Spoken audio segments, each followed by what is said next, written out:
Hey, this is Matt Brown, and this is my Module 11 case study. Mr. Rhodes, a first-year principal at Golden Oak High School with an enrollment of 965 students. This high school serves 11 sports teams, football being kind of the most predominant sport.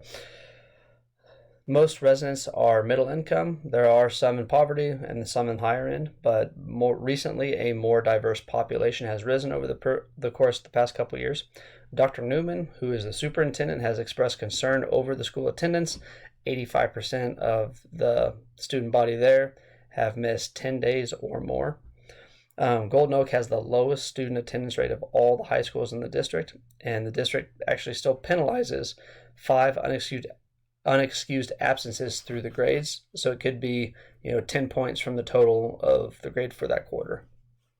So the first person they talk about is Karen, who is a National Honor Society student. She was married in August as a junior. She began missing school randomly on Mondays and Fridays. The parents called to request meetings with the counselors and teachers, but nothing in the record actually reflected that the meeting occurred. She did not take her midterm exams as well. Tyrone, a sophomore, has missed 14 days in the first semester. Mother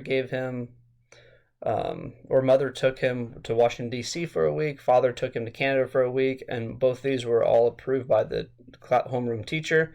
The letters that they both sent were approved by them, and despite the school policy, which is only 3 personal days.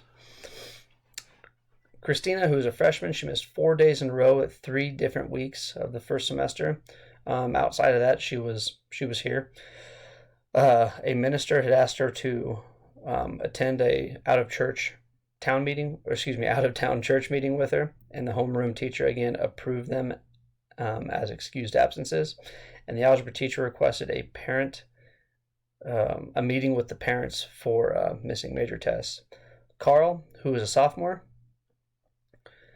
takes all of his core classes in the morning and his vocational classes in the afternoon, where he's actually transported to those classes. Randomly just misses days. There's no rhyme or reason to it, just misses them. He was referred to a truant officer who made a home visit. Parents did not support strong attendance, claimed that it was a family business and no concern of the schools. The father didn't finish high school himself and said Carl can just come work for him whenever. And the school decided they're going to check on the younger siblings' enrollment and school for their attendance.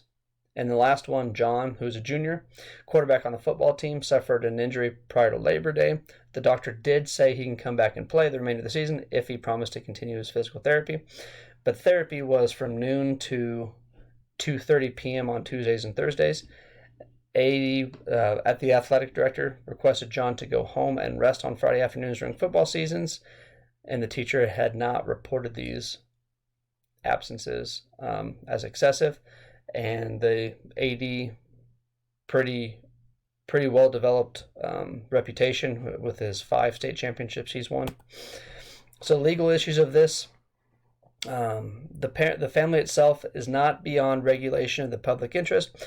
Acting guard that general interest in the youth's well-being, the state's parents patri may restrict the parent's control by requiring school attendance, regulating, prohibiting the child's labor in many ways. The court expressed the view that children have the right to be protected not only against physical abuse, but also against the ignorance of parents. So this means that education is vital to the welfare of the state, and the requirements of education is not an unreasonable or arbitrary exercise of state power.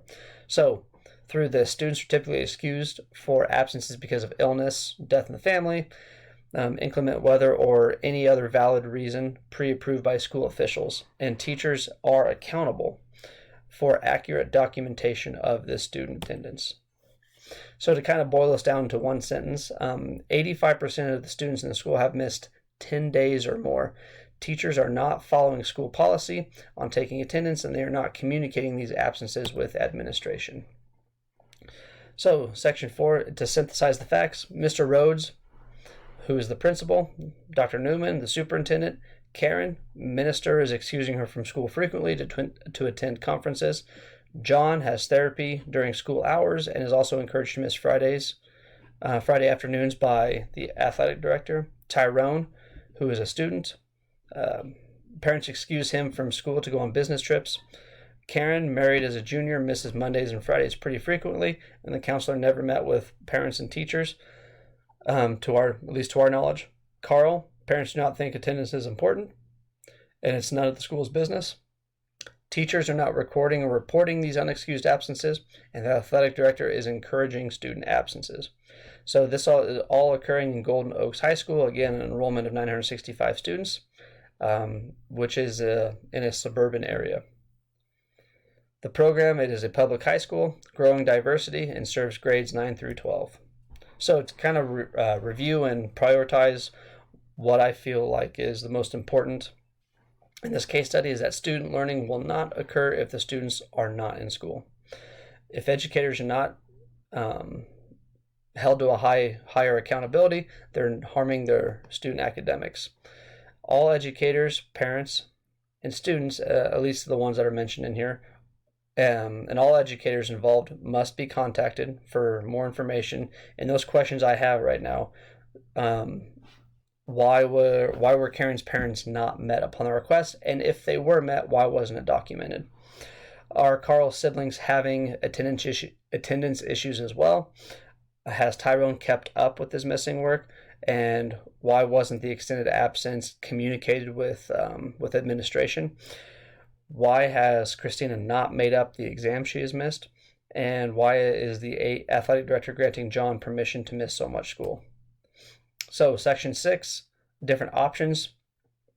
The first one is to do nothing, carry on with my day-to-day duties. Or I could develop a school policy where students' parents must begin clearing extended absences with administration and not homeroom teachers for first approval. The third option, I could address attendance as an unexcused absence policy to staff members and address potential laws that are being violated because of this, along with our own school policy. And I could provide some form of incentive program to get students to attend more. So in evaluating these options, option 1 is the easiest one, quick, kind of brush under the rug and keep moving with my daily life. The issue is that this hurts student learning, and then nobody is held accountable for their actions, and learning does not occur. Option 2, it'll take time to develop. Many calls would need to be made. Parents would probably be upset at the big change, but it also holds students and teachers and their parents more accountable. Option 3, possibly make teachers angry and get defensive. So it's important that I don't call anybody out, but it'll shine light on the harm they're causing to student academics, and it'll hold the teachers more accountable.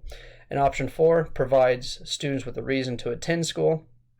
It may not change, but the bad thing is it may not change the minds of those who don't really care.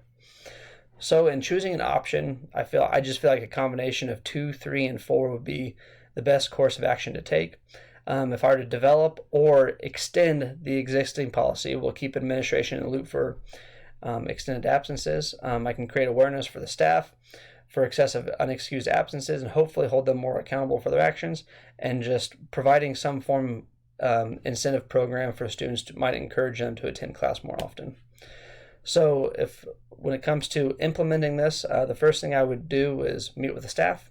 I have to explain the situation, all the data I have brought, I have examined myself.